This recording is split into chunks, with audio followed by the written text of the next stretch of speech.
जो हमारा आज का टॉपिक है ये सारा आपका स्टॉक्स, शेयर्स और उन्हीं पर डिपेंड कर रहा होता है और उनके जो प्रॉफिट है, इन्वेस्टमेंट्स हैं, पैसे हैं, उसी के गिर्द आपका ये पूरा चैप्टर घूमेगा। नाम से जाहिर है, stock holder equity paid in capital income and changes in retain earning. ठीक है, यानी कि इससे रिलेटेड जो जो भी बातें हैं वो आपकी इसी चैप्टर में बताई गई हैं। आपको बताया गया है स्टॉक्स, शेयर्स कितने किस्म के होते हैं, कौन कौन लोग उसको परचेज करते हैं, कौन लोग जो आपके प्रेफर्ड शेयर्स वगैरह हैं या दूसरे शेयर्स हैं उनकी वो लोग क्या कर सकते हैं, उनके रिस्पॉन्सिबिलिटीज क्या होती हैं, उनके उनकी अथॉरिटीज कितनी है, ठीक है, प्रॉफिट किस तरीके से देना है, डिविडेंड वगैरह के बारे में, ये सारा कुछ जो है वो आज आप इस चैप्टर में पढ़ेंगे। अच्छा, इसके साथ साथ जो इम्पोर्टेंट चीज है वो ये हो जाएगी कि जो इनकी एंट्रीज होंगी, जो आप इनकी एंट्रीज करेंगे वो इम्पोर्टेंट हो जाएंगे। ठीक है, चलिए देखते हैं अब। हाँ जी, सबसे पहले ऑर्गेनाइजेशंस को डिफाइन किया गया है कि कॉर्पोरेट फॉर्म कौन सी होती है ऑर्गेनाइजेशन की। ठीक है, बेसिक्स ऑफ कैपिटल स्टॉक, उसकी बेस क्या है, कॉमन स्टॉक्स क्या होते हैं, डिविडेंड क्या है और उसकी क्लासिफिकेशन क्या है, स्टॉक स्प्लिट क्या है, प्रेफर्ड शेयर एंड क्लासिफिकेशन उससे क्या है, कम्युलेटिव कौन सा होता है, कन्वर्टेबल कौन सा होता है, issuance of preferred stock, demonstration problems वगैरह, यानी कि जितने भी ये सारी हैं बड़ी।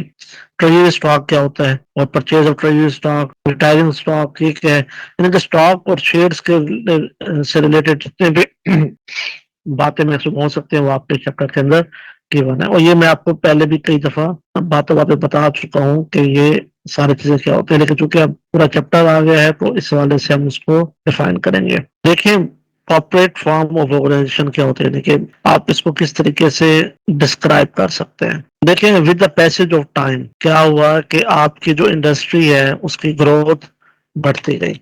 With the passage of time पहले लोग अकेले काम करते थे, सोल प्रोप्राइटरशिप था, फिर उसके बाद उन्होंने पार्टनरशिप डेवलप करना शुरू कर दी। उसकी मेन वजह क्या बनी, उसकी मेन वजह ये बनी कि लोगों के पास पैसा कम था, बिजनेस वो बड़ा करना चाह रहे थे, कोई बड़े लेवल का बिजनेस करना चाह रहे थे लेकिन पैसा कम था, या फिर एक बंदा ऐसा था जो कि इन्वेस्टमेंट कर सकता था और एक बंदा ऐसा था जो कि स्किल था, उसको काम करने का तरीका आता था।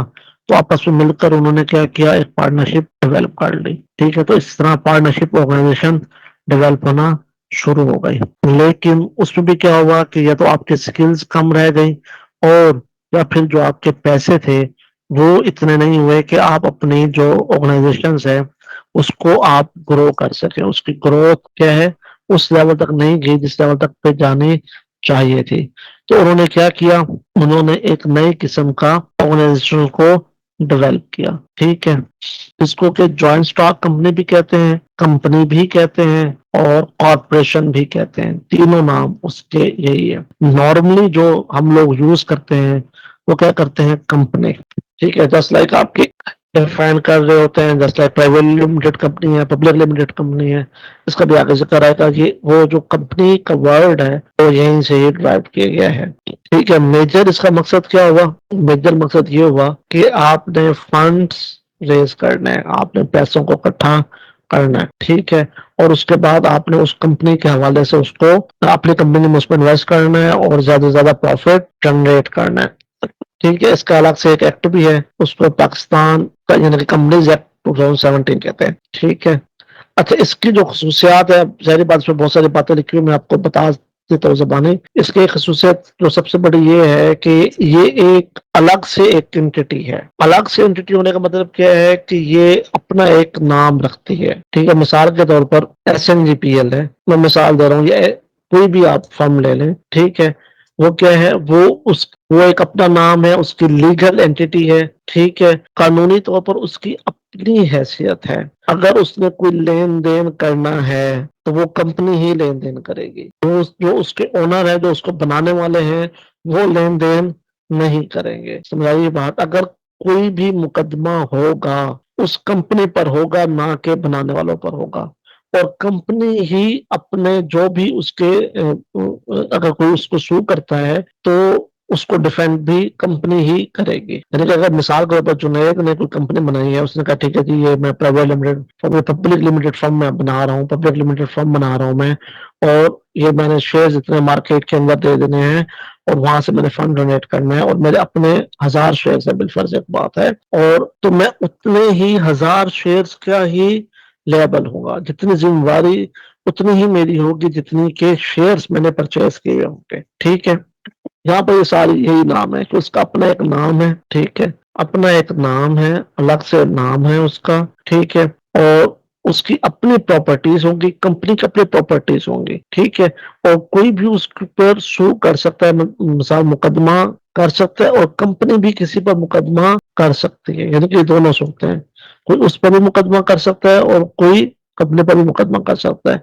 अब ये सारी चीजें कहाँ पर लिखी गई होंगी, जो उसका स्कोप होगा वो कहाँ पर लिखा गया होगा कि उसने क्या क्या एक्टिविटीज करनी है, वो सारी लिखी गई होंगी उनके मेमोरेंडम ऑफ एसोसिएशन में और आर्टिकल ऑफ एसोसिएशन के अंदर लिखी जाती हैं सारी बातें। तो उसमें जो भी एक्टिविटी करनी है वो जो मेमोरेंडम ऑफ एसोसिएशन है उसी के अंदर जो बातें लिखी गई होंगी उसी के अंदर रहकर वो कोई भी एक्टिविटी कर सकता है। ठीक है, अब इसकी क्लासिफिकेशन है, पहली कौन सी है, प्राइवेट कंपनी है जिसको हम कहते हैं प्राइवेट लिमिटेड फर्म, और दूसरी आपकी क्या है, पब्लिक लिमिटेड फर्म है। ठीक है, दूसरी क्या आपकी पब्लिक कंपनी है। ठीक है, अच्छा उसके जो मेंबर्स हैं वो अनलिमिटेड हैं, ये ना समझिएगा कि जो उसके शेयर होल्डर है उनकी जो लाइबिलिटी है वो लिमिटेड है, ऐसा नहीं है।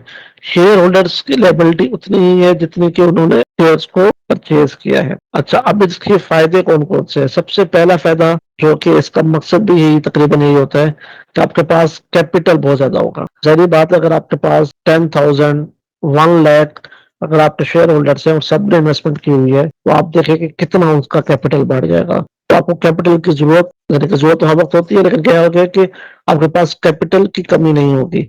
और अगर कभी होने लगेगी तो आप क्या करेंगे, अपने मार्केट्स के अंदर शेयर्स को दोबारा भी आप सेल आउट के लिए भेज सकते हैं। ठीक है, क्या कर सकते हैं आप, इशू ऑफ शेयर्स, किसमें, पब्लिक में डिबेंचर्स भी कर सकते हैं और बॉन्ड्स भी आप शेयर इशू कर सकते हैं। और सबसे बढ़कर क्या होगा कि आपको इसमें लोन, इस सेंस में लोन नहीं लेना पड़ेगा, यानी कि लोन वैसे तो कंपनी ले सकती है, अगर उसको आइडिया हो कि हमें पैसे कम मिलने हैं तो वो लोन भी ले सकते हैं, लेकिन वो ज्यादातर क्या करती है, शेयर्स वगैरह कोशिश करके इशू करके और फंड जनरेट करती है। फिर दूसरा सबसे बड़ा फायदा क्या होता है, सेपरेट लीगल एंटिटी। ये मैंने आपको बता दिया है कि उसकी कानूनी अलग से एक हैसियत होती है, अलग कानूनी हैसियत होती है कि उस वो ही बिजनेस चला रही है। ठीक है, ओनर्स की जो रिस्पॉन्सिबिलिटी है वो कम से कम हो जाती है, इस हद तक हो जाती है जिस हद तक वो शेयर होल्डर्स होते हैं।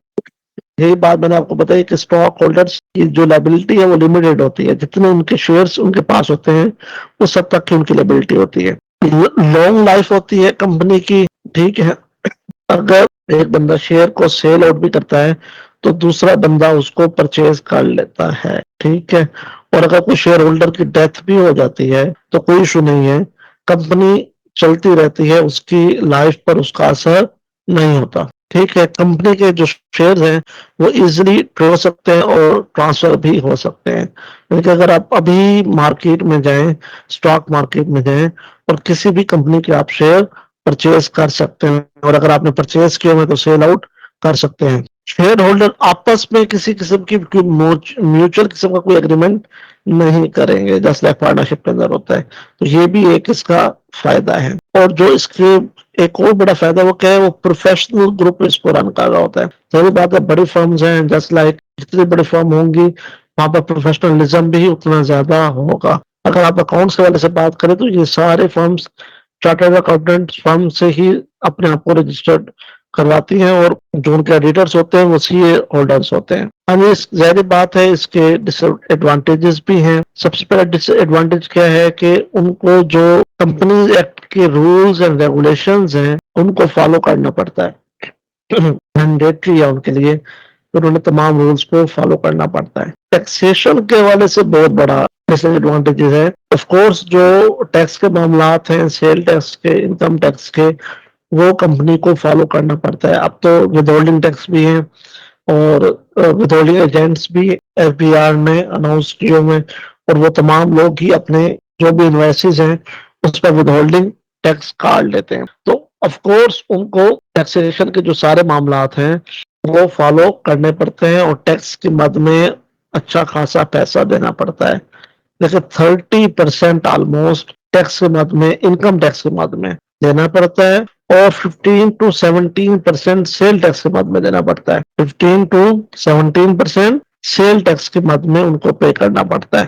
फिर उसके बाद डिविडेंड पर भी 10 से 20% टैक्स एक्स्ट्रा पे करना पड़ता है, जो उनका प्रॉफिट आया है और फिर उस पर जो डिविडेंड वो दे रहे हैं, तो यानी कि ये डबल टैक्सेशन वाला मामला हो जाता है यहाँ पर। हाँ, ये एक छोटा सा डिसएडवांटेज है इसका कुछ, लेकिन बात यह है कि कंपनी के जो मुलाजमीन है, चूंकि वो प्रॉफिटेबिलिटी में इन्वॉल्व नहीं होते, तो इतनी ज्यादा केयर नहीं करते काम के हवाले से। अच्छा, इसका स्ट्रक्चर क्या है? बोर्ड ऑफ डायरेक्टर्स इनके बनते हैं। Board of director he responsible होते हैं तमाम चीजों के, जो भी पॉलिसीज हैं, डिसीजन मेकिंग के जो इन्वॉल्व मामलात हैं, हर मामले में क्या होता है, बोर्ड ऑफ डायरेक्टर इन्वॉल्व होता है। बोर्ड ऑफ डायरेक्टर जो इलेक्ट किए जाते हैं, वो कंपनी की तरफ से इलेक्ट किए जो शेयर होल्डर्स हैं उनकी तरफ से इलेक्ट किए जाते हैं। जो मैनेजिंग डायरेक्टर है वो क्या होता है, बोर्ड ऑफ डायरेक्टर का, बोर्ड ऑफ डायरेक्टर है वो अपनी तरफ से एक डायरेक्टर को मुंतखब करते हैं, जो कि एज मैनेजिंग डायरेक्टर काम करता है। और चीफ एग्जीक्यूटिव ऑफिसर वो होता है जो कि रिस्पॉन्सिबल होता है तमाम कंपनी की जितनी भी ट्रांजेक्शन हैं करवाने का। सेक्रेटरी इसका कंपनी का सेक्रेटरी होता है। इसकी अपनी, जब आप कंपनी एक्ट जब आप पढ़ेंगे तो उसमें सेक्रेटरी का एक अलग से पूरा चैप्टर है। इसका अपनी क्वालिफिकेशन है, इसका अपना एक्सपीरियंस है। सेक्रेटरी भी एक हाई लेवल की पोस्ट है, जो कि ये तमाम जितने भी मामला आते हैं बोर्ड ऑफ डायरेक्टर्स के मीटिंग्स वगैरह के हवाले से, उस पर जो आपके जो मिनट्स हैं मीटिंग्स के, वो, और उसके बाद जो मामलात होते हैं मीटिंग होने के बाद, वो तमाम मामलात किसने करने होते हैं, वो सेक्रेटरी ने करने होते हैं। अच्छा, कैपिटल स्टॉक क्या होता है? ऐसा स्टॉक जो कि शेयर होल्डर्स की तरफ से जो पैसा फंड्स रेज होता है, आपका कैपिटल स्टॉक कहलाता है। Funds made by share holders और स्टॉक होल्डर, ठीक है। और वो किस तरीके से करेंगे?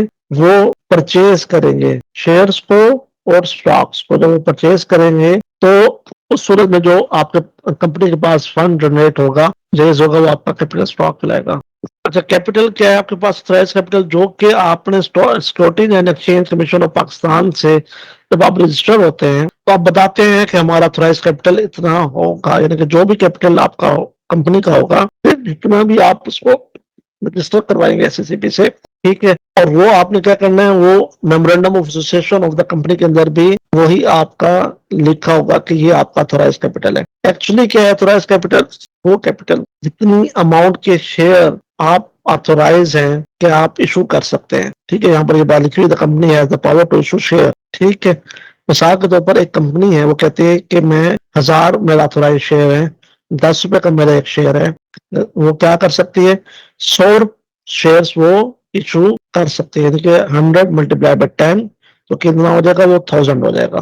तो ऑथोराइज कैपिटल उनका कितना होगा, 1000 होगा। 100 शेयर्स होंगे और 10 जो शेयर की वैल्यू होगी, ठीक है। समझ आ गई? अब समझ आ गई सबको। इशूड कैपिटल को कौन सा होगा? जो शेयर्स आपने पब्लिक में इशू कर दिए होंगे, उससे जो पैसा आपको जनरेट होगा वो आपका इशूड कैपिटल होगा, ठीक है। सब्सक्राइब कैपिटल कौन सा होगा? ऐसा कैपिटल 10 लाख आप टोकन मनी नहीं देते किसी को कि हाँ यार आप हमारे लिए ये एडवांस पेमेंट है, आप हमारे लिए इतने शेयर्स मंगवा लें हमारे लिए ये चीज लेकर आए, तो वो एडवांस मनी जो पहले आप पैसे देते हैं कि ठीक है जी हम आपके शेयर परचेज करने को रेडी हैं, वो आपका सब्सक्राइब कैपिटल कहलाता है। कलेक्ट अप कैपिटल क्या है? जो कि आपने सब्सक्राइबर से, जो आपने लोगों ने कहा ठीक है जी हम आपके तरह शेयर परचेज करते हैं, अपनी उन्होंने विल शायद शो कर दी, तो उनसे जो आपने पैसा इकट्ठा किया वो आपका कलेक्ट अप कैपिटल आएगा। पेड अप कैपिटल वो होगा जो कि एक्चुअली में शेयर होल्डर ने कंपनी को पे कर दिया होगा। पार वैल्यू स्टॉक क्या होती है? देखिए जिस तरह 10 का नोट है, 50 का नोट है, 100 का नोट है, उस पर लिखा होता है कि 10 रुपए या 50 रुपए या 100 रुपए। तो इसलिए जो शेयर्स हैं उन पर भी एक वैल्यू लिखी जाती है, उसको पार वैल्यू कहते हैं। मार्केट वैल्यू क्या है? मिसाल के तौर पर एक शेयर है उसकी वैल्यू 10 रुपए है, लेकिन चूंकि वो डिविडेंड बहुत अच्छा दे रही है और हर साल उसका प्रॉफिट बढ़ता जा रहा है, तो मार्केट में उसकी वर्थ बढ़ती जाती है। जब मार्केट में वर्थ बढ़ती है तो जो शेयर की वैल्यू है वो बढ़ जाती है। तो मिसाल 10 रुपए की बजाय वो 15 का या 20 का वो हो जाता है, तो वो क्या होती है, वो जो 15 या 20 रुपए है वो मार्केट वैल्यू कहलाती है। नो पार वैल्यू स्टॉक ऐसा वैल्यू जिस पर के पार वैल्यू नहीं लिखी होती। ठीक है, स्टेटिक वैल्यू ऐसा जिस पर पार वैल्यू नहीं होती लेकिन उसको एक वैल्यू असाइन की जाती है कि ये हमारा इतनी वैल्यू का शेयर है। ठीक है, कॉमन स्टॉक्स क्या होते हैं, देखिए कंपनी जब भी शेयर्स वगैरह इशू करती है, शेयर्स मुख्तलिफ किस्म के होते हैं, उनमें से जो एक शेयर है जिसको कॉमन स्टॉक कहते हैं, उनकी चंद खसूसियात हैं। ठीक है, उनमें सबसे पहली खसूसियत क्या होती है कि वो कंपनी की जो डिसीजन मेकिंग है उसमें वो इन्वॉल्व होते हैं। ठीक है, उनको ऑफ कोर्स प्रॉफिट का, डिविडेंड का उनको राइट भी होता है। ठीक है, लेकिन जो प्रेफर्ड शेयर होता है उसके बाद इनको प्रॉफिट वगैरह मिलता है। ठीक है, अच्छा अब एंट्रीज हमारे पास शुरू हो गई हैं। देखें, अगर आप कोई शेयर पार पर इशू करेंगे, मतलब जितनी वैल्यू उसकी स्टेटेड है, जो कि उसके ऊपर प्रिंटेड है, उस पर अगर आप शेयर करेंगे तो क्या होगा कि बैंक जहां पर आपके पास पैसे आए होंगे वो डेबिट हो जाएगा, और कॉमन स्टॉक एप्लीकेशन अकाउंट, जो भी एप्लीकेशन अकाउंट होगा आपका कॉमन स्टॉक का, वो आप उसको क्रेडिट कर देंगे, और फिर कॉमन स्टॉक एप्लीकेशन अकाउंट को डेबिट करेंगे और कॉमन स्टॉक कैपिटल अकाउंट को आप क्रेडिट कर देंगे। एक्चुअली में जो एंट्री बनती है वो ये बनती है, बैंक अकाउंट आपका डेबिट हो जाएगा और कॉमन स्टॉक कैपिटल अकाउंट आपका क्रेडिट हो जाएगा। ठीक है, 5 लाख से। ठीक है, अब यहाँ पर उन्होंने एक इक्विटी बना ली, stock holder equity. Common stock हमारे पास है 100,000 शेयर, हमारे पास 100,000 ऑफ 100 ईच, देखिए हर किसी की 100 रुपए की वैल्यू है। अच्छा, उनमें से कितने शेयर इशू किए, 8,000 शेयर। ठीक है, और उनकी वैल्यू कितनी है, 100 रुपीज। कितने हो गए हमारे पास, 5 लाख रुपए। ठीक है, रिटेन अर्निंग, रिटेन अर्निंग किसे कहते हैं भाई, कोई बता सकता है मुझे? चलो, प्रॉफिट जो आपका होता है, जो कि आपने प्रॉफिट में से एक पोर्शन आपने रखा हुआ होता है, उसको रिटेन अर्निंग कहते हैं। ठीक है, तो स्टॉक में क्या हो जाएगा, 5 लाख ये आपके पास है और 1 लाख ये आपके पास रिटेन अर्निंग के है, तो टोटल आपके पास कितने हो गए, 6 लाख रुपए हो गए। ठीक है, अब उसके बाद क्या है कि आपने प्रीमियम पर, यानी कि एक्स्ट्रा आपने उसको शेयर इशू किए। 100 रुपए का आपका शेयर था, आपने उसको कितने पर इशू कर दिया, 120 पर। ठीक है, हाँ ये 120 पर इशू किया। 5,000 शेयर आपने मजीद इशू कर लिए 120 के हिसाब से। एंट्री क्या बनेगी आपके पास, वो बैंक अकाउंट डेबिट हो जाएगा आपके पास। ठीक है, 6 लाख से, और जब आप इसकी एप्लीकेशन अकाउंट को करेंगे वो 6 लाख से ही करेंगे, लेकिन जब आप इसकी सेकंड एंट्री करेंगे तो common stock application account debit हो जाएगा 6 लाख से। अब यहाँ पर आपने इन दोनों को अलग अलग लिखना है। जो आपका कैपिटल अकाउंट है वो आपने उसकी एक्चुअल जो वैल्यू है उसी से आपने लिखना है, यानी कि 5 लाख से। और जो नेक्स्ट है वो क्या है, वो आपका प्रीमियम है, यानी कि आपने जो एक्स्ट्रा मनी आपने आपकी गुडविल के तौर पर 100 आपके पार वैल्यू थी शेयर की और 20 रुपीज आपको एक्स्ट्रा मिले, वो क्या है, वो आपका प्रीमियम है। आपने प्रीमियम के अकाउंट में आपने उसको डाल देना है। ठीक है, और टोटल अकाउंट आपका कितना हो जाएगा, बैंक अकाउंट आपका 6 लाख से डेबिट हो जाएगा। ठीक है, अच्छा उसके बाद हमारे पास स्टॉक होल्डर इक्विटी वही हमारे चलेगी कि पहले हमने कितने किए थे, 5 लाख, प्रीमियम हमारे पास 1 लाख रुपए का था, 1 लाख का अगर प्रीमियम हमारे पास आया, रिटेन अर्निंग हमारे पास 1 लाख रुपए की थी, तो टोटल हमारे पास कितना हो गया, 7 लाख हो गया। अच्छा, इसी तरह आपने जब पार पर आपने शेयर्स को इशू किया है, जस्ट लाइक 100 रुपए का था और आपने 120 का इसको इशू किया था,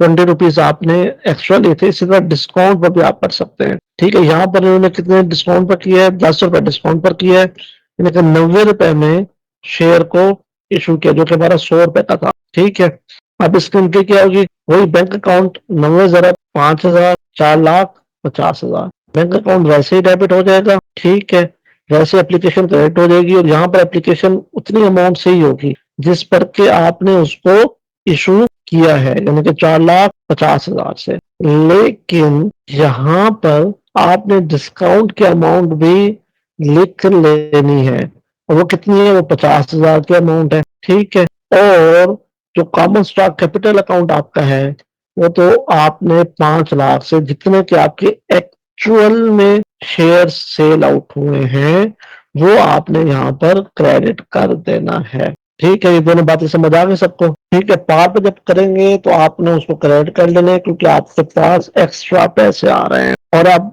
जब आप इसको डिस्काउंट पर देंगे तो आपने इसको डेबिट कर लेना है। आप ओनर इक्विटी क्या बनेगी, आपके पास 5 लाख के आपके शेयर थे, 50,000 आपने डिस्काउंट दे दिया, 1 लाख आपका रिटेन अर्निंग थी, तो टोटल आपके पास आ गए 5,50,000 रुपए। ठीक है, ये आपकी ओनर इक्विटी बन जाएगी। अब नो पार वैल्यू है, उसमें पार वैल्यू नहीं है, लेकिन अब उस जितने में वो आपको कहेगा आपने उतने में उसको सेल आउट कर लेना है। मिसाल के तौर पर यहाँ पर वो कह रहे हैं 80 रुपीज पे आपने उसको सेल आउट किए और कितने 1000 शेयर आपने सेल आउट किए, क्या होगा, बैंक अकाउंट डेबिट हो जाएगा और common stock no par value वो 80,000 से क्रेडिट हो जाएगा। सिंपल एंट्री है, कोई ऐसा मसला नहीं है। जो मैंने आपको पहले दूसरे लेक्चर में आपको एंट्रीज के बारे में बताया था, तो बिल्कुल वैसे ही है।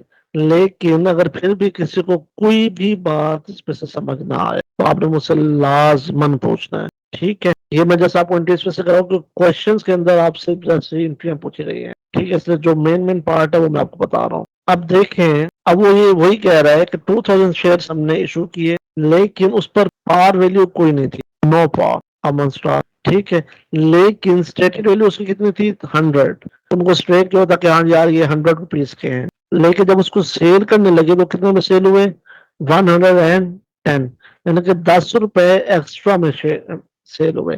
तो इसकी बिल्कुल वैसी एंट्री होगी जैसे हमने प्रीमियम वाले में की थी, लेकिन इसमें एक चीज एक्स्ट्रा आ जाएगी, वो आ जाएगी paid in capital in excess. वहां पर हमने प्रीमियम लिखा था, यहाँ पर paid in capital in excess हो जाएगा। बाकी बैंक वैसे डेबिट हो जाएगा जितनी टोटल अमाउंट आपको रिसीव हुई है, कॉमन स्टॉक वैसे क्रेडिट हो जाएगा जितनी की वो स्टेटेड वैल्यू थी, और जो एक्स्ट्रा वैल्यू है 20,000 की वो आपने यहाँ पर लिख लेनी है।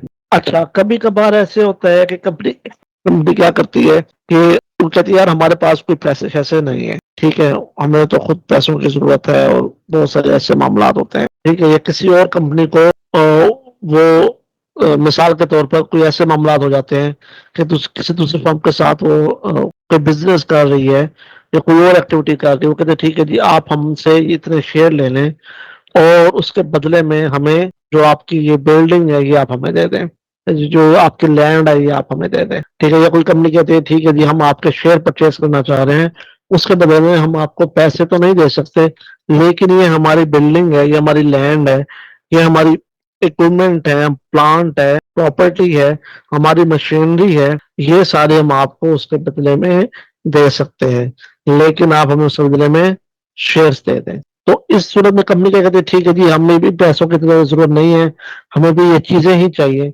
लैंड चाहिए, बिल्डिंग चाहिए, वट और जो भी चाहिए, तो वो क्या करते हैं इसका एक्सचेंज वो कर लेती है। उससे क्या होगा, लैंड डेबिट हो जाएगी, बिल्डिंग डेबिट हो जाएगी, इक्विपमेंट जो भी चीज उसने शेयर्स के बदले में परचेज की है, ली है, उसको आप डेबिट कर लेंगे। कि पहले हम क्या कर रहे थे यहाँ पर, बैंक को डेबिट कर रहे थे। ठीक है, तो बैंक को डेबिट करने के बजाय अब हम क्या करेंगे, जो भी चीज हमने कंपनी से ली है, लैंड ली है, बिल्डिंग है, प्रॉपर्टी, प्लांट है, इक्विपमेंट है, उसको डेबिट करेंगे, और उसके बदले में जो चीजें हमने दी हैं, कॉमन स्टॉक हमने कंपनी को दिया है, उसको हम क्रेडिट करेंगे, उस कैपिटल को हम क्रेडिट करेंगे, और हम देखेंगे कि हमने उसको कितने ओरिजिनल अमाउंट से क्रेडिट करेंगे, और अगर एक्स्ट्रा हमें रिसीव हो रहा है तो प्रीमियम भी हम उसका साथ रख लेंगे। और अगर कोई डिस्काउंट वाला मामला है उसको हम क्या करेंगे, डेबिट कर देंगे। डिस्काउंट होगा तो डेबिट कर देंगे, और अगर प्रीमियम है तो हम उसको क्रेडिट कर देंगे।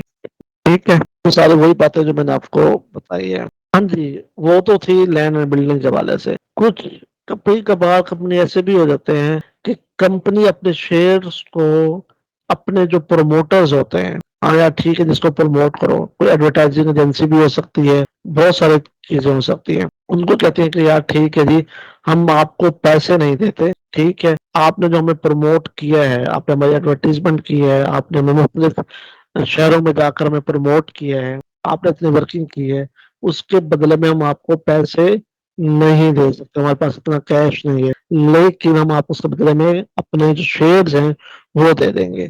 तो क्या करेंगे, तो हम ऑर्गेनाइजेशन जो भी उसका एक्सपेंस जो भी हेड बनेगा उसको डेबिट कर देंगे, और जो कॉमन स्टॉक कैपिटल है उसको हम क्रेडिट कर देंगे। ठीक है, ये फिर वही होगा कि अगर तो पार वैल्यू से ज्यादा किया होगा तो प्रीमियम आ जाएगा, और अगर पार वैल्यू से कम किया होगा यानी कि डिस्काउंट में दिया होगा तो उसको डेबिट में लिख देंगे, और पार वैल्यू को हम प्रीमियम को हम क्रेडिट में लिख देंगे। यहाँ पर देखिए वो 100 में सेल कर रहा था, तो वो सिंपल एंट्री आ गई यहाँ पर। डिविडेंड क्या है? डिविडेंड वो चीज है जो कि कंपनी अपने शेयर होल्डर्स को प्रॉफिट की सूरत में देती है। जितना भी कंपनी के पास प्रॉफिट होता है उसमें से वो कुछ शेयर कुछ पोर्शन वो अपने पास रख लेती है और बाकी जो पोर्शन है वो डिविडेंड की सूरत में कंपनी डिवाइड कर लेती है। और ये सारे किस पे करती है? एनुअल जनरल मीटिंग में। ये ASM यहाँ पर गलती से लिखा गया है, यहाँ पर AGM होना चाहिए था, इसको मैं बल्कि कर ही देता हूँ सही। ठीक है, जो कंपनी अपनी एनुअल जनरल मीटिंग के अंदर डिसाइड करती है कि हमने इस साल अपने शेयर होल्डर्स को इतना डिविडेंड देना है। अच्छा, जो प्रेफरेंस शेयर होल्डर है उनको पहले डिविडेंड मिलेगा और जो कॉमन स्टॉक होल्डर्स है उसके बाद जो बच जाएगा उनको डिविडेंड दिया जाएगा। कैश की सूरत में भी डिविडेंड दिया जा सकता है। कंपनी कहती है हाँ यार ठीक है जी, इतना डिविडेंड आपका बनता है और इतने पैसे आप ले लें, ठीक है, उसको आप कहते हैं कैश डिविडेंड। अच्छा, ऑफ कोर्स वो कब दिया जाएगा? जब बोर्ड ऑफ डायरेक्टर्स की तरफ से उसकी अप्रूवल होगी। ये तो बड़ी बात हो गई कि AGM एनुअल जनरल मीटिंग के अंदर बोर्ड ऑफ डायरेक्टर्स की अप्रूवल करेंगे, ठीक है। और ये भी कि हमने कैश डिविडेंड देना है या कौन सा डिविडेंड देना है, ठीक है। और कंपनी ने क्या करना है? 45 डेज के अंदर उसको पे भी करना होता है, ठीक है। और 30 डेज के अंदर, लिस्टेड कंपनी है तो 45 डेज के अंदर उसको पे करना है, और अगर कोई दूसरी कंपनी है तो उसने 30 डेज के अंदर उसको पे करना है। तो क्या करेंगे? रिटेन अर्निंग अकाउंट डेबिट हो जाएगा और डिविडेंड अकाउंट, डिविडेंड पेएबल, पहले हमने पेएबल की एंट्री करनी है कि हमने अभी उसको पे करना है, उसको क्रेडिट करेंगे। दूसरी एंट्री क्या होगी? डिविडेंड पेएबल को हम डेबिट करेंगे और जिस देने के बैंक अकाउंट से ऑफकोर्स जा रहा होगा तो बैंक अकाउंट को क्रेडिट कर देंगे। सिंपल एंट्री है, ऐसा कोई इसमें मुश्किल नहीं है। अच्छा, इंटरम डिविडेंड आप ऐसे कह लें कि एडवांस के अंदर कंपनी पे कर देती है डिविडेंड, और वो किस पर डिपेंड कर रहा होता है? उसकी परफॉर्मेंस पर। कंपनी की परफॉर्मेंस कितनी अच्छी है, प्रोजेक्ट कितना अच्छा चला गया है, ठीक है। मिसाल कंपनी को 10 रुपए का प्रॉफिट होना था और हो 50 से गया है प्रॉफिट, तो कंपनी बहुत ज्यादा प्रॉफिट में गई है, तो कंपनी ने कहा ठीक है जी एक इंटरम डिविडेंड सबको दे देते हैं। ये भी वही होगा कि एनुअल जनरल मीटिंग के अंदर इसकी अप्रूवल होगी और वो भी 45 डेज के अंदर इसको पे भी करना होगा। अच्छा, स्टॉक डिविडेंड क्या कहलाता है? स्टॉक डिविडेंड ये होता है कि कंपनी कहती है कि हम हर किसी को पैसे देने की बजाय हम उसके बजाय हम उसको शेयर्स दे देते हैं। ठीक है, कंपनी कहती है हम पैसे देने के बजाय अगर किसी के पास कुछ शेयर्स हैं और हमने उसको डिविडेंड देना है तो हम कैश डिविडेंड की बजाय जो मार्केट वैल्यू ऑफ शेयर्स है हम वो दे देते हैं। तो क्या हुआ? But does not distribute cash dividend, the market value कम स्टॉक लाइक टू ग्रो। ठीक है, तो वो क्या करती है कि मार्केट वैल्यू जो उसकी होती है शेयर्स की, उसके हिसाब से वो उसको शेयर्स दे देते हैं। तो वही है कि 5 लाख का पहले आपके पास शेयर्स थे, उसको आपने प्रीमियम आपने 1 लाख रुपए का दिया, 1 लाख आपके पास रिटेन अर्निंग थी और 7 लाख आपके पास टोटल हो गया। अब उन्होंने क्या किया कि 12% डिविडेंड देना था, ठीक है, और 140 के हिसाब से उन्होंने शेयर्स को इशू किया। तो रिटेन अर्निंग तो टोटल हो जाएगी 84,000 से, ठीक है, यानी कि जितना भी टोटल इसका बनेगा। फिर कॉमन स्टॉक कितना हो जाएगा आपके 60,000 से, ठीक है, क्योंकि 5,000 आपके पास शेयर्स थे, ठीक है। तो उसके जब आपने उसको मल्टीप्लाई किया तो ये है 600 स्टॉक्स आपके पास इशू किया आपने, 100 ईच था, 600 की 600 स्टॉक्स थे और 100 ईच थे, तो कितना हो गया? 60,000। जबकि 40 कितना था आपने उसको प्रीमियम पर दिया है, तो 40 मल्टीप्लाई बाय 600 कितना होगा? 24,000। टोटल आपके पास रिटर्न कितनी हो जाएगी डेबिट? 84,000 से 140 के हिसाब से शेयर इशू किए अपने शेयर होल्डर्स को एज ए डिविडेंड। उस पर टोटल कितने बनते थे? 600 स्टॉक डिविडेंड्स बनते थे। यानी कि 5,000 इशू किए हुए थे ना पहले, जो सबसे पहले एंट्री हमने की थी उसमें 5,000 शेयर हमने इशू किए हुए थे। उन्होंने कहा 12% हम अपना उनको डिविडेंड देंगे, तो 5,000 का 12% कितना हो गया? 600। अब 140 के हिसाब से हमने उसको शेयर्स की वैल्यू हमारे कितनी थी? 140 के हिसाब से थी, तो 140 जब 600 कितना हो गया हमारे पास? 84,000 हमारे पास हो गया। अब यहाँ पर हमने इसकी बाइफर्केशन करनी है, तो कॉमन स्टॉक हमारे पास कितने हैं? 600 हमारे पास कॉमन स्टॉक है और उनमें से 100 ईच है, क्योंकि पार वैल्यू कितनी थी उसकी? 100। तो 600 मल्टीप्लाई बाय 100 कितना हो जाएगा हमारे पास? 60,000 हो जाएगा। और बाकी जो 40 रुपए हमारे पास, ये 140 था तो हमारे पास बाकी 40 रह जाएगा, तो 40 को जब 600 से मल्टीप्लाई करेंगे तो हमारे पास 24,000 हमारे पास रह जाएगा। अब स्टॉक होल्डर कितनी है कि हमारे पास 5600 शेयर है, ठीक है। अब ये देखें दोबारा रिवाइज हो जाएगी। अब 5600 कैसे हुआ? यहाँ पर 5,000 पहले थे और 600 जो हमने अभी यहाँ पर इशू किए, 600 हमने यहाँ पर इशू किए और 5000 हमने पहले इशू किए हुए थे। तो टोटल हमारे पास कितना आ गया, 5600 शेयर आ गए हमारे पास। तो यहाँ पर वही कह रहे हैं 5600 शेयर, 100 ईच थे तो कितना हो जाएगा, 5,60,000 हो जाएगा हमारे पास। प्रीमियम वही हमारे पास 1 लाख का था, एडिशनल प्रीमियम हमारे पास 24,000 का जो यहाँ पर हमारे पास आया है, और रिटेन अर्निंग हमारे पास 16,000 की हो गई। देखें 16,000 यहाँ से आया, हमारे पास 1 लाख था, उसमें से हमने ये 84,000 हमने रिटेन अर्निंग में से ही दिया है डिविडेंड के तौर पर। तो मैं डिविडेंड दिया था रिटेन अर्निंग में से दिया था, और 1 लाख हमारे पास रिटेन अर्निंग था, उसमें से 84,000 हमने दे दिया, तो बाकी हमारे पास क्या रह जाएगा, 16,000। ये वहां पर यही 16,000 ही उन्होंने बताया है, और टोटल हमारे पास वही आ जाएगा 7 लाख रुपए। ठीक है, टोटल हमारे पास में रह जाएगा 7 लाख रुपए। रिटेन अर्निंग 1 लाख रुपए थी, उसमें से 84,000 हमने एज शेयर्स डिविडेंड के तौर पर हमने उनको दे दिया। उसकी जो वैल्यू थी वो हमारे पास से 60,000 और 24,000 इस सूरत में यहाँ पर आ गई है। टोटल 84,000 यहाँ पर आ गया, और 16,000 यहाँ पर आ गया। टोटल हमारे पास 7 लाख ही बाकी रह गया। ठीक है, तो ये इस तरीके से हमारे पास सॉल्व हुआ। स्टॉक स्प्लिट क्या है, स्टॉक स्प्लिट से मुराद ये है कि आपने उसको डिवाइड कर देना है कि अगर किसी के पास हमारे 5 शेयर हैं तो वो एक शेयर वो कर लेगा, तो उसको कहते हैं स्टॉक स्प्लिट, यानी कि स्टॉक को जितने भी शेयर्स हैं हमारे पास उनको स्प्लिट कर देना, अलग अलग कर देना, तोड़ देना। यहाँ पर इन्होंने मिसाल दी थी, देख रहा हूँ कहाँ पर है। अच्छा, स्टॉक स्प्लिट करने से क्या होगा कि आपके नंबर ऑफ शेयर्स तो बढ़ जाएंगे। ठीक है, नंबर ऑफ शेयर्स आपके बढ़ जाएंगे, लेकिन जो आपके रिटेन अर्निंग है, चूंकि उसकी पार वैल्यू चेंज नहीं होगी, तो वो वैसे ही रह जाएगी। प्रेफर स्टॉक का तो मैंने आपको बताया कि ऐसे स्टॉक जिन पर क्या, जो जब भी डिविडेंड डिक्लेयर किया जाएगा, सबसे पहले इन प्रेफर्ड स्टॉक होल्डर्स को ही डिविडेंड दिया जाएगा। ठीक है, रिकॉर्ड किया जाएगा प्रायोरिटी ऑफ डिविडेंड। ठीक है, और अगर कंपनी इंसॉल्वेंट होने लगती है, लिक्विडेट होने लगती है, तो सबसे पहले प्रेफर्ड स्टॉक होल्डर्स को ही पेमेंट की जाएगी। ठीक है, ये इनके प्रेफर्ड स्टॉक होल्डर्स के फायदे हैं बड़े, लेकिन इनको जो डिसीजन मेकिंग है, वोटिंग पावर से, वो इनके पास नहीं होता है। अच्छा, प्रेफर्ड स्टॉक वाले से अगर लिखा हुआ कि अगर उन्होंने 14 रुपए उनको डिविडेंड के तौर पर मिलना है, तो उनको 14 रुपए डिविडेंड के तौर पर मिलना ही मिलना है। ठीक है, चाहे उस पर प्रेफर्ड स्टॉक पर जितनी भी वैल्यू लिखी हुई हो, ये भी इसकी एक खसूसियत है। अच्छा, कम्युलेटिव प्रेफर्ड स्टॉक क्या होता है? कम्युलेटिव प्रेफर्ड स्टॉक ये होता है कि अगर मिसाल के तौर पर आपके पास आपने 1,000 रुपए के डिविडेंड देना था प्रेफर्ड स्टॉक होल्डर्स को। ठीक है, लेकिन इस साल प्रॉफिट जो कि डिविडेंड के तौर पर आपने देना है, इस साल का जो प्रॉफिट है वो आपके पास बिलफर्ज हुआ है 900 रुपए। अब क्या होगा कि आपने प्रेफर्ड स्टॉक होल्डर्स को पूरा का पूरा 900 दे देना है। पे टू प्रेफर्ड स्टॉक होल्डर इतना 900 रुपए पूरा आपने उनको पे कर देना है। अब आप ये देखें कि उनको पे करना था हमने 1,000 हमने 900, लेकिन जो 100 रुपया बाकी रह गया है वो अगले साल नेक्स्ट ईयर बिलफर्ज प्रॉफिट होता है 1,300।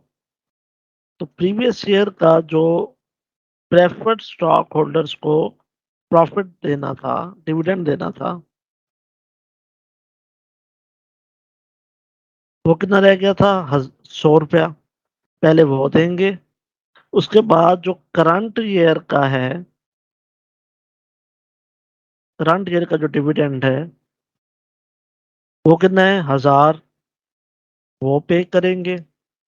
टोटल हो जाएगा 1100। और रिमेनिंग अमाउंट कितनी बचेगी फिर, 200। ठीक है, अब ये जो सिर्फ 200 रुपया है, ये आपके जो कॉमन स्टॉक होल्डर्स हैं उनमें डिस्ट्रीब्यूट होगा। ठीक है, और प्रेफर्ड स्टॉक होल्डर को ये अमाउंट मिलेगी। अब कमुलेटिव का मतलब ये है कि अगर पिछले साल की कोई प्रॉफिट की अमाउंट रह गई थी, तो आपने उसको नेक्स्ट ईयर पे करना ही करना है, लास्ट मंथ हर सूरत। ठीक है, तो इनको ये भी एक प्रेफर्ड स्टॉक होल्डर को फायदा होता है कि जितना प्रॉफिट इनको मिलना है वो उनको हर सूरत मिलना ही मिलना है। ठीक है, तो इसको कहते हैं कॉमुलेटिव। नॉन कॉमुलेटिव क्या हुआ, अब देखें पिछले साल में प्रेफर्ड कॉमन स्टॉक होल्डर को 1 रुपया भी डिविडेंड नहीं मिला, ₹1 भी डिविडेंड नहीं मिला, तो उनको अगले साल अगर कुछ बचेगा तो वही मिल जाएगा। पिछले साल का उसमें शामिल नहीं होगा। समझ आ गई बात? बहुत इंपॉर्टेंट बात है ये। प्रैक्टिकली भी लोगों को, बहुत कम लोगों को इस चीज़ का पता होता है। वो कर तो रहे होते हैं ट्रेडिंग, लेकिन वो इस चीज़ को नहीं समझ पा रहे होते। इंतहाई सिंपल वे में मैंने समझाया है। ठीक है, कॉम्पिटिटिव क्या है, अगर पिछले साल का कोई प्रेफर्ड शेयर का कोई प्रॉफिट रह भी गया है, तो वो आपने अगले साल पे करना है। अगले साल, उस साल का भी और पिछले साल का भी। उसको कहते हैं कॉम्पिटिटिव। नॉन कॉम्पिटिटिव क्या होगा कि अगर आप, जस्ट लाइक ये आपके कॉमन शेयर्स हैं, उस पे अगर आपने पिछले साल पे नहीं किया, तो ये नहीं है कि आप पिछले साल वाला भी पे करेंगे, वो पिछले साल वाला खत्म, उनको नहीं मिलना, क्योंकि पैसे बचे ही नहीं। इस साल चूंकि पैसे बच गए तो आपने उसको पे कर देने हैं। ओके, चलें जी।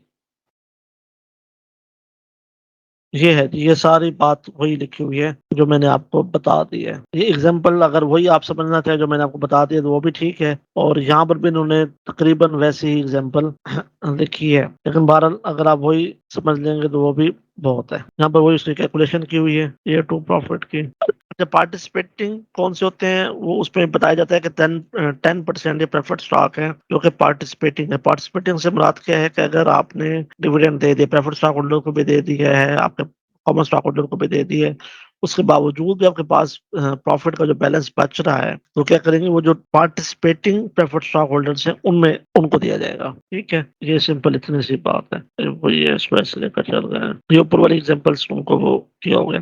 अच्छा, कन्वर्टेबल प्रेफर्ड स्टॉक ऐसे होते हैं जिनको कि आप कन्वर्ट कर सकते हैं, कि कॉमन स्टॉक्स के अंदर भी आप उसको कर सकते हैं। ठीक है, जब कॉमन स्टॉक होल्डर में जब आप उसको कन्वर्ट करेंगे तो क्या होगा, उनके पास वोटिंग राइट भी आ जाएगा, डिसीजन मेकिंग भी आ जाएगी, लेकिन प्रॉफिट के वाले से वो कम हो जाएंगे। अच्छा जी, रिडीमेबल प्रेफर्ड स्टॉक क्या होता है, ऐसा स्टॉक जिसको कि कंपनी वापस भी ले सकती है।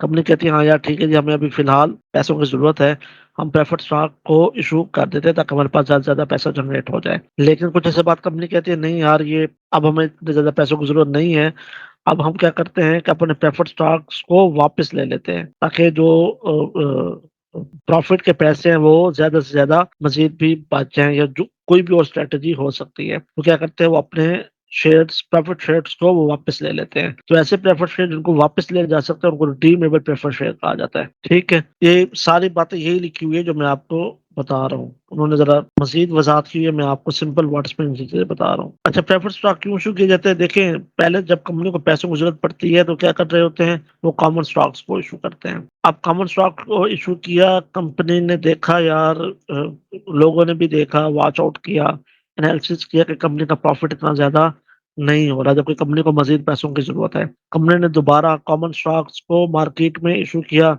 लेकिन अब कोई भी उनको परचेज नहीं कर रहा, कि पहले से ही डिविडेंड या प्रॉफिट हमें नहीं मिल रहा, तो हम इसमें मजीद, और इसकी वैल्यू भी नहीं बढ़ रही, तो कंपनी क्या कहते हैं, नहीं जी हमें तो पैसों की बहुत ज्यादा जरूरत है। वो कहते हैं ठीक है जी, हम आपको प्रेफर्ड शेयर देते हैं, इस पे पता होगा कि आपको इतने परसेंट आपको मिलना ही मिलना है। ठीक है, तो कंपनी वो प्रेफर्ड शेयर्स को इशू करती है, ठीक है, ताकि लोग लालच में आए और लोग कहें हाँ यार ठीक है जी, हम ये शेयर परचेज करते हैं, हमें इतने पैसे तो मिलेंगे ही मिलेंगे। ठीक है, तो वो कंपनी क्या करती है, कंपनी कहती है ठीक है जी, हम 4000 मिसाल दी है यहाँ पर उन्होंने, कि 15% प्रेफर्ड स्टॉक, यानी कि 15% इनको जितना भी इनकी वैल्यू बनेगी उस पर 15% प्रॉफिट कंपनी देगी देगी। अब वो 100 ईच कह दिया, इनका टोटल कंपनी के पास कितना आ जाएगा, 4 लाख रुपए इकट्ठा हो जाएगा। अब कंपनी की सिचुएशन कुछ बेहतर है, वो कहती है ठीक है जी, हम प्रीमियम 5% प्रीमियम पर 100 यानी कि 105 पे में हम शेयर को सेल आउट करते हैं, 4000 रहेगा वही 15%। इसी तरह कंपनी की पोजीशन खराब है, वो कहते हैं ठीक है जी, हम डिस्काउंट पर भी शेयर दे देते हैं, तो 8% डिस्काउंट का मतलब कि 92 रुपए में शेयर इशू किया जा रहा है, और 15% प्रेफर पर दिया जा रहा है। ठीक है, तो इन सब की एंट्रीज वही होंगी, जैसे हमने प्रीमियम के ऊपर एंट्री की थी, बिल्कुल वैसी की वैसी एंट्री यहाँ पर होगी। ठीक है, जैसे हमने ऊपर डिस्काउंट की एंट्री की थी, वैसे यहाँ पर डिस्काउंट की एंट्री होगी, कोई इसमें वो वाली बात नहीं है। असल में ये है कि आपको कंसेप्ट पता होना चाहिए कि ये है क्या। ठीक है, अब आगे प्रॉब्लम्स आ गई हैं, ये सारे आगे प्रॉब्लम्स हैं, और ये एंट्रीज मैंने आपको सारी करवा दी हैं। प्रॉब्लम्स आप लोग कीजिएगा। तो नेक्स्ट लेक्चर में मुलाकात होगी इंशाल्लाह ताला। और तो बाकी फिर इंशाल्लाह ताला नेक्स्ट फ्राइडे को मुलाकात होगी। दुआ में याद रखिएगा। ओके जी, अल्लाह हाफिज।